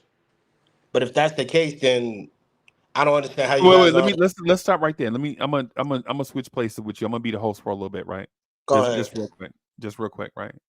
So the thing about injuries, everybody, is injuries are not just a one player thing. All NBA players deal with injuries and things of that sort. Right? All NBA players get dinged up. You as a human being get dinged up. Yesterday, I was just buying, Monday, I was just out buying shoes and a lady sneezed in my face. COVID. Random. You know what I'm saying? Things happen, bro. When you get up in the middle of the night and go pee and you stub your foot on the nightstand, bro, you didn't expect no mess like that to happen, bro. Things happen when you come home from work and your kid just jump on your back and you know what I'm saying, they push you like, oh God, it's just a random thing. Things like that happen to everybody. For athletes, say for athletes and such, but for athletes, things like this happen. So don't just think one person has the injury gene. No, injuries happen all the time. Right now, Jalen Brunson is hurt, dinged up. Right now, he's coming off that calf injury. It's only been 2 games, 3 games, and we got to relax. Things to the thing is, Josh Hart said last week that he's injured right now and he has to manage a knee. Right, he's got to figure out how to do it during the course of a season. Josh Hart is saying that told you last week that he has a degenerative knee issue going on, and we've got 4 more years of this with Josh Hart on $20 million, basically, right? And we're talking about a guy that's only going to be here for 3 months. I think we got to relax on the injury thing, because Josh Hart has an injury. Josh Hart has a weird injury thing going on right now, and we're talking about Gordon Hayward's injury hit, Chris Paul's injury history. Those guys are only going to be here 3 months, and they're going to be here for the vet minimum if we acquire them. I think as Knicks fans, think about what I'm telling you as the co-host of the Knicks Morning Drive, right? What I'm telling you is flip the switch from being a Cinderella story. I'm trying to get into your mind, right? Knicks fan, we got to flip the switch from being a Cinderella story, right, to a championship contender. That starts with you. When the fans have championship expectations, the organization has to live up to that, right? It's not the other way around. It's not the organization has championship aspirations and then the fans get on board. No, as fans, we shouldn't settle for a second round exit against a team that we feel like is better than us. Nah, what we should be in the mindset as fans is in a championship mindset where mediocrity is not good enough for this fan base, right? The Yankees fans, they don't do that, bro. The Yankees, you're not gonna tell Yankees fans that we just gonna try to finish in third place this year. No. No, 28 championships. We go for the next one. Yo, they will fire everybody.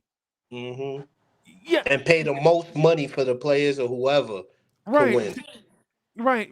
My point is with Yankees fans, with Yankees fans, if you go into the press conference and say, "Yeah, this is not the year. We're probably just gonna try to finish in fourth place." Yo, everybody in pinstripes is fired or traded. But as Knicks fans, we're saying, finishing in third behind Boston and Philly will be okay because we usually finish in fifth.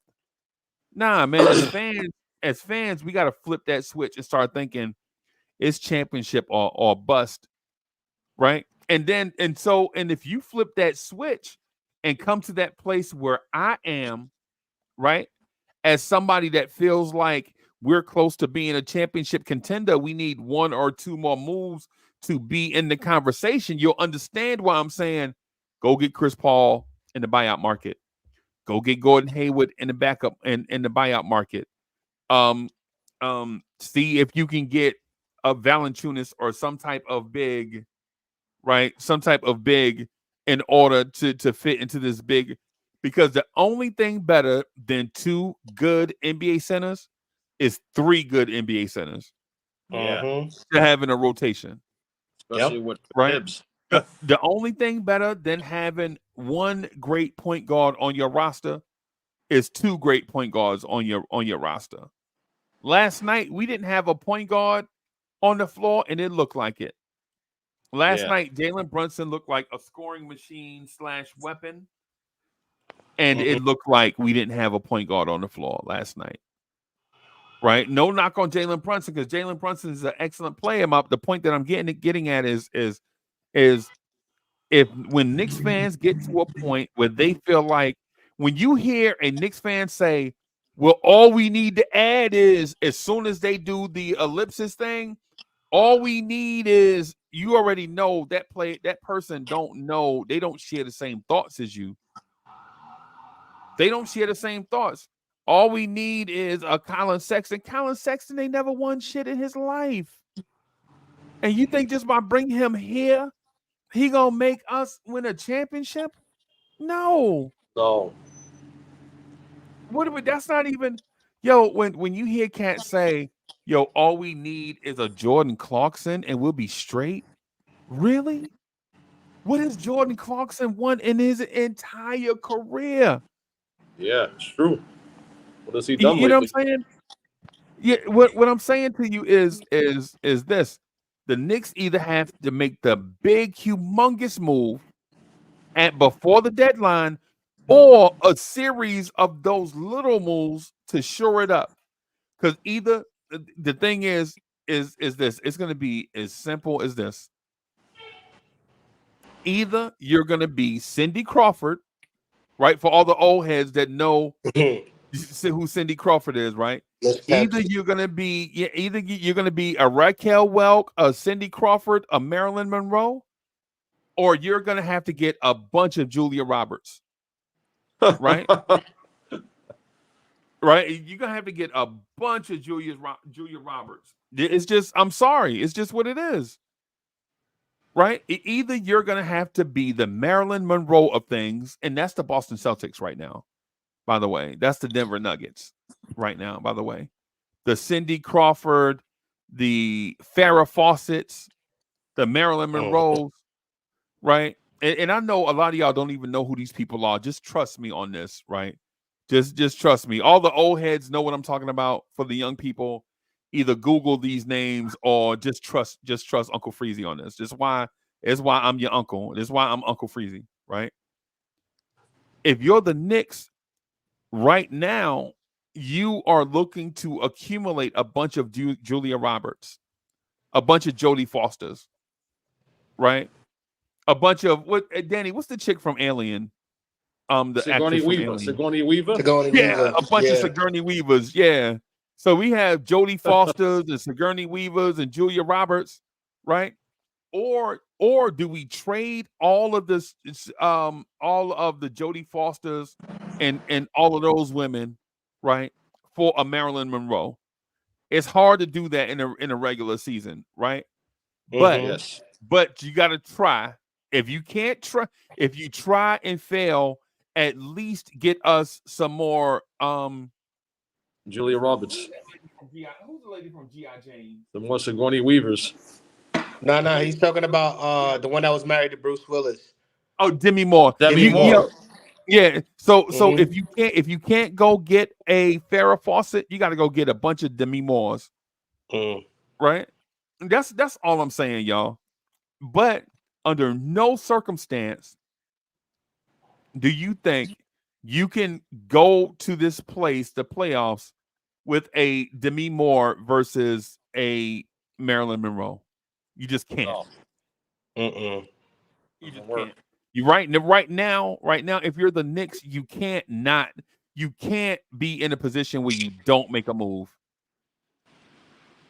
You just can't. And I understand they have faith in Deuce. I understand they have faith in Deuce. And I understand that the Corey Lees and the IKBM Dre's and the Wiz and all those guys, they love Deuce and they think Deuce is the answer. But I'm here to tell you, Deuce may be the answer next year, but Deuce ain't the answer this year. I already know. Not a point guard. Danny, I already know what the Corey Lees and the Wizzes and the IKBM Dre's are gonna say. I already know what the Free Keefs and the GIs are gonna say. They're gonna say that you don't have to make a move because we have Deuce, and I get it. And I just respectfully disagree. I disagree in that I love Deuce. I just don't think Deuce is the guy right now. I just can't see it. What are they saying, Freezie, on Hayward and Paul? Are they going to get waived for sure? Or they don't know yet. I think that's I think those teams are going to try to trade them first, right? And then once the trade deadline comes and goes, then I like the idea. We'll see.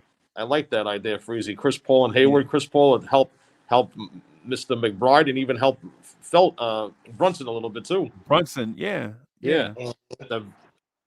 To me, Chris Paul on the roster with Jalen Brunson helps Jalen Brunson get to that next level.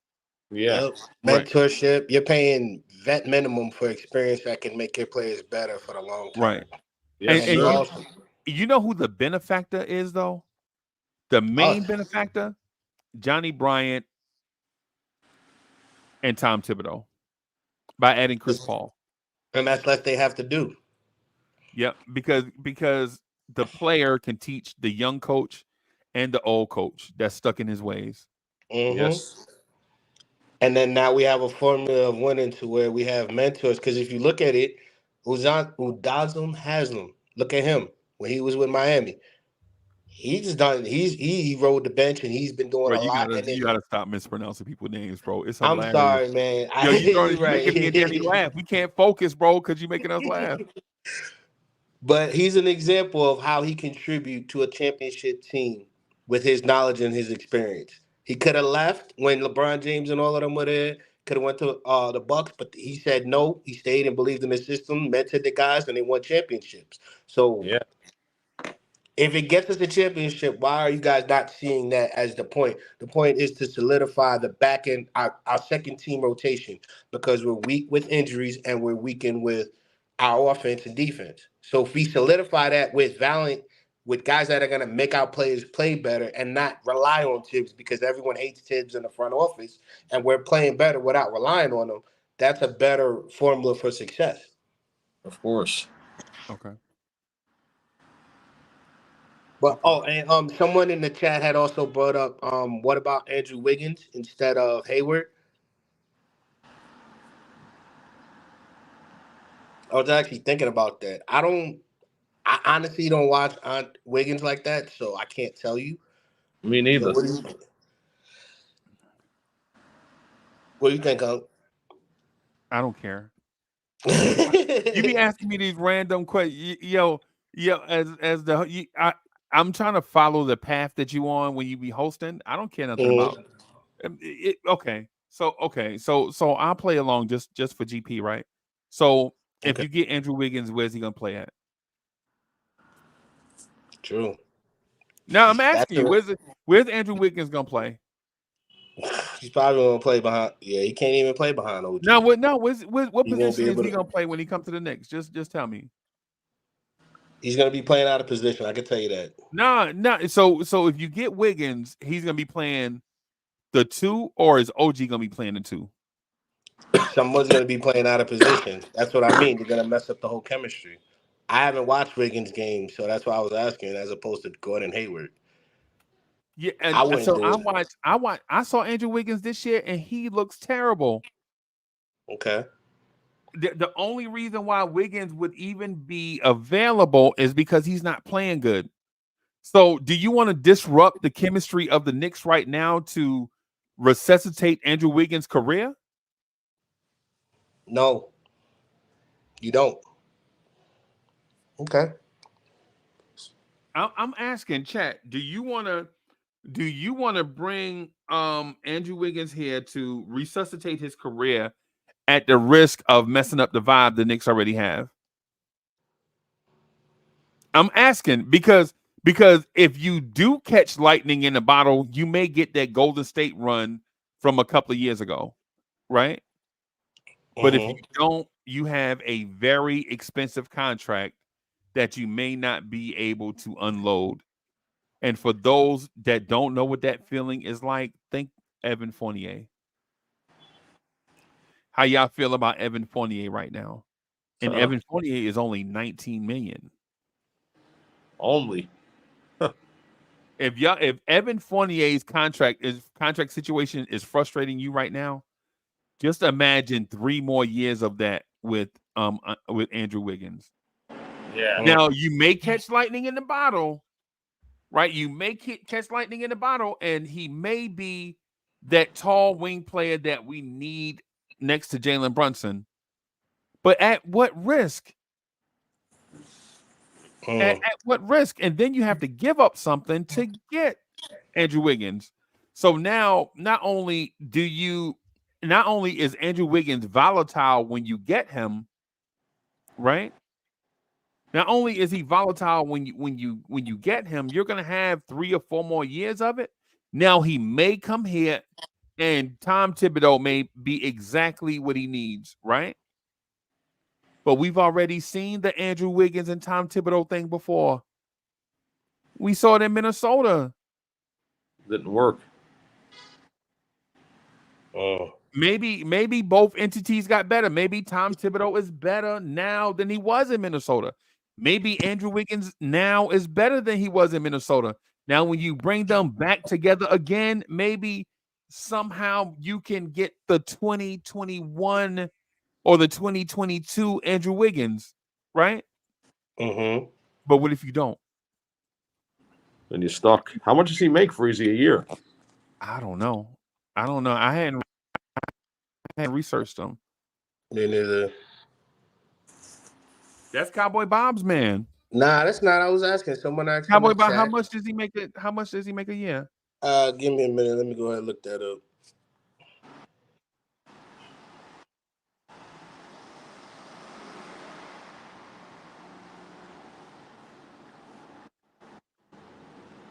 Probably makes about 25, probably.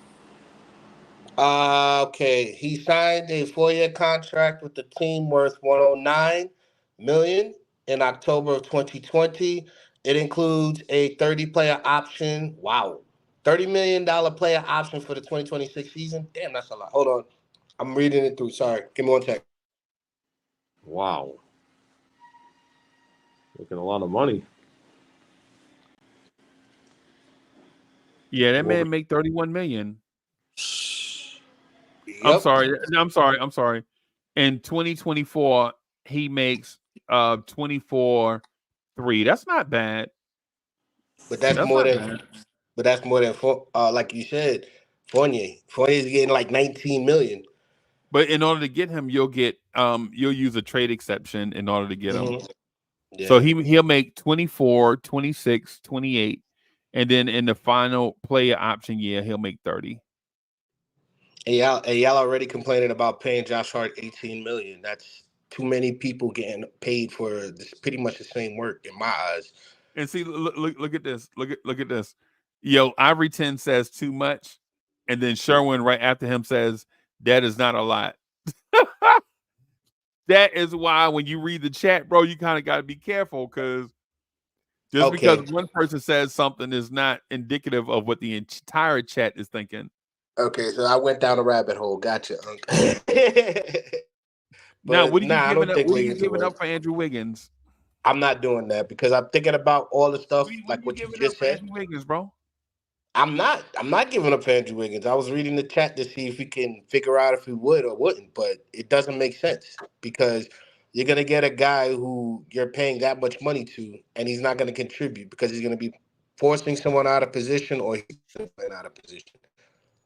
And like you just said, what I'm asking how you did is, it work out in are Minnesota? you, chat, are y'all gonna pay $24 million a year to a guy that's gonna be your fourth best player? No. Sherwin, are you gonna pay $24 million for a guy that's gonna be your fourth best player?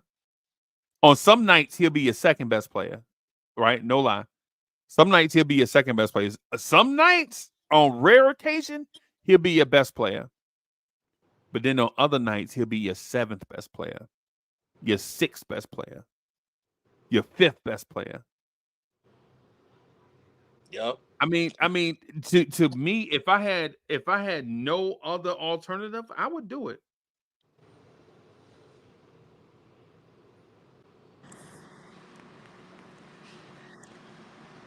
I don't know because like I said, everyone's complaining about Josh Hart making his money, and we don't know what we're getting when Wiggins gets here. We at least know what Josh Hart is, and if he's not at least having those games to where he's outshining Hart, people are going to complain that we're paying him too much. I don't care. I don't care about their thoughts, bro. I care about your thought. You up here with me and Danny. Gotcha. Right. So for me, I don't want to pay a guy who's gonna be forcing other people to play out of position and mess with the chemistry. So Andrew Wiggins, I wouldn't accept that. I would stick to the original topic, but for me, I don't like Andrew Wiggins. I'm not gonna lie to you. At the trade deadline, at about 2:00, at about 2:00 at the trade deadline, bro, I'm not even gonna lie to you. If nothing else is getting done in the trade deadline is 3:00, I'm trading for Andrew Wiggins. Last minute, right? Yep. But need something. Yeah, but I'm not actively shopping for Andrew Wiggins. No. Right.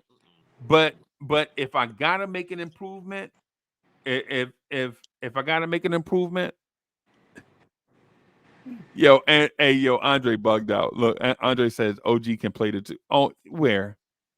Andrew Wiggins, bro. Dre, come on, bro. Mr. Walker, come on, bro. OG Anunoby is not playing the. Come on, man. Come on, bro. That man. No. Shout out to Dre, man. So you're But gonna no, move DiVincenzo to the bench? Me, No, I was saying then you'll move DiVincenzo to the bench. That's not me. no. What he said about OG playing the two, I said you would be moving DiVincenzo to the bench, and I don't think Yeah. that's gonna work No. because that's again messing with the chemistry of the team. Yeah, because it doesn't. The reason why I would do it at the last minute is because I would just double down on all defense. Yes, I would start Wiggins at the 2, right? Yes, I would start OG at the 3. Yeah, I just double down on defense, right? If I can't improve the offense, then I would double down on defense. That's what I would do, right? And in my mind, I would rather be great at one thing than to be really good at several things. And y'all already know the expression. I think is good at something, master of none, or whatever. How did Jack the of all expression go? trades, master of none. Yeah, that's what I would do. So I would double down. I personally would double down on Leader defense. of many. Yeah, I would do that. I would get Wiggins and just get Wiggins here and be like, big dog, all I want you and OG to do is focus on stopping Tatum and Brown. That's your goal. Your mission, if you choose to accept it, is Tatum and Brown. Right? That's your goal, like going forward. That's your job. Yep. I'm locking down. There's King of New York. Ain't nothing moving around here without I say so. King of New York. That's what I'm doing right there. Right? Okay. Like no lie, just whoever we play that has wing scorers, we're just putting our guys out there on them. Just Wiggins and OG locking down everything moving. Nothing moves without I say so. Right. That's the only reason why I would do it. Because I would rather improve some unit than not improve any units. Right. And I know that some of you guys love Grimes and a lot of you guys love Fournier, right? I like Fournier, I like Grimes, but if I can get Wiggins, done. And think about this. If you can imagine, think about this unit, right? Think about this combination of say we're down 8 or say we're up 8 with 8 minutes left to go in the game and Boston has to get buckets. And you throw out a unit, just bear with me on it. You throw out a unit of, and I'm just saying for 2 or 3 minutes, right? You throw out a defensive unit of Deuce McBride, Dante DiVincenzo, Andrew Wiggins, OG Anunoby, and Mitchell Robinson. You just need defense for the next 3 minutes. And I'm talking about the next 3 NBA minutes, not real time, not life minutes, right? I'm not talking about real time minutes. I'm talking about game time minutes, right? For the next 3 game time minutes, right? You just need to hold Boston until some guys can get some rest, right? Say you got an 8-point lead. Say you had a 17-point lead.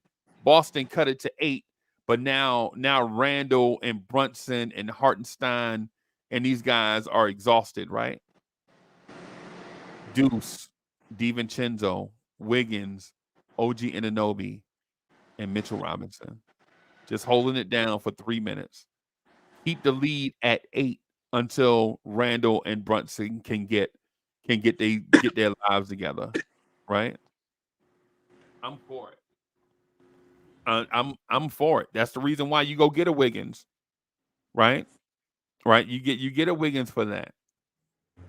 And I know that sounds far-fetched, but the reason why we talk about our coach getting out-coached during the game is because during these moments where teams go on these odd runs, we don't make the adjustment like is necessary. And we don't. But a lot of it has to do with personnel and not coaching. Right? Mhm. A lot of it had to, because in the grand scheme of things, right, in the grand scheme of things, you need elite defenders, but you would like for them to be two-way players. So the reason why you put OG Anunoby and Wiggins and DiVincenzo on the floor is because all three of them are great defenders, but at the same time, all three are two-way players. It's just something to think about. No, it's good. It is gives something you that offensive.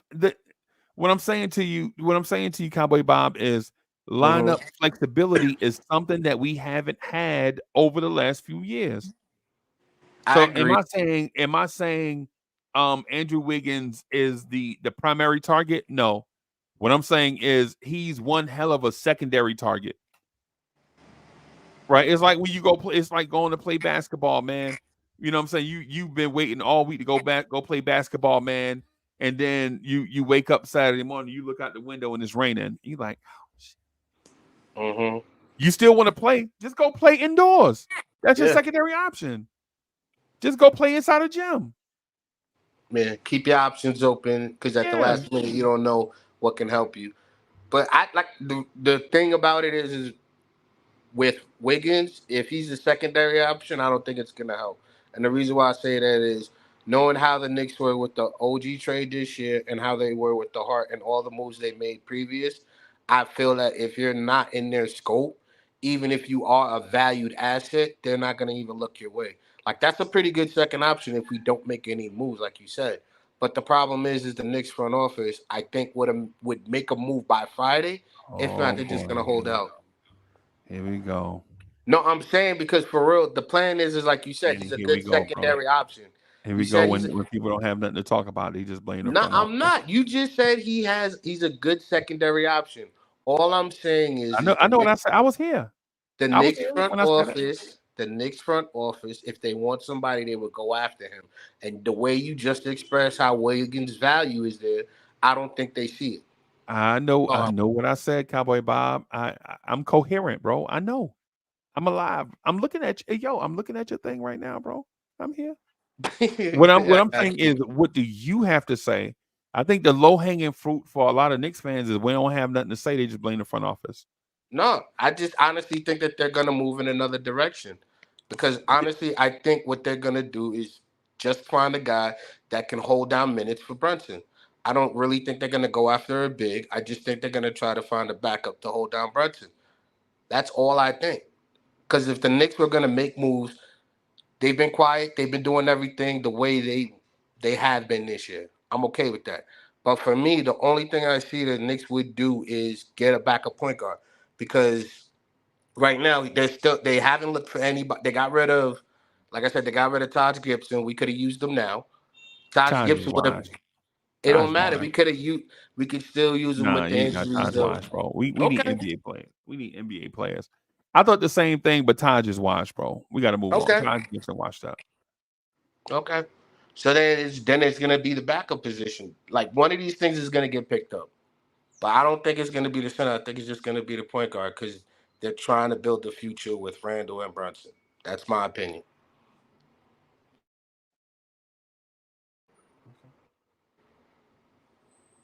All right. Well, that's all I got, bro. I got to get out of here. And thank you all. Thank y'all for rocking, everybody. Cowboy Bob did an excellent job, man. You got to stop letting Mets bully you, though. You know what I'm saying? Yo, shout out to Mets, man. Nice, but when you the host, bro, when you the host and when you moderate, and it don't matter if somebody want to talk or not, they gonna wait until you give them the opportunity to speak, bro. You just can't let people run you over. I got you. Be more aggressive. I got you. Yeah, or not aggressive, but when people tell you like people will tell you, yo, put this up on the screen. Nah, we ain't doing nothing. You ain't taking over. You the analyst. I got you. Know what I'm saying? You gotta, and shout out to Mets too, by the way, because I don't think he understood what we were saying, but But yeah, man, you got to be Go New York, go New York. the go. mic controller. When you the chief rocker, when you I'm new to this, man, but thank you. Yeah. I'm learning. Thank you. I'm new to Yeah, this, but I'm gonna get it. Yeah, man. Yeah, man. So, thank you everybody for coming through. All the normal cast of characters, man, that come through rocking with us. Thank y'all Salute, for salute. rocking. Subscribe to the channel. Hit the like button. Everybody, good day. Knicks freestyle coming your way at about 7:30 tonight, and then probably a Knicks at Night podcast. If we can get Cowboy Bob to host, we'll see. But Sure. Cowboy Bob is a ghost. So, you know. All right, everybody. Love you guys and thank you. Have a good day. Peace.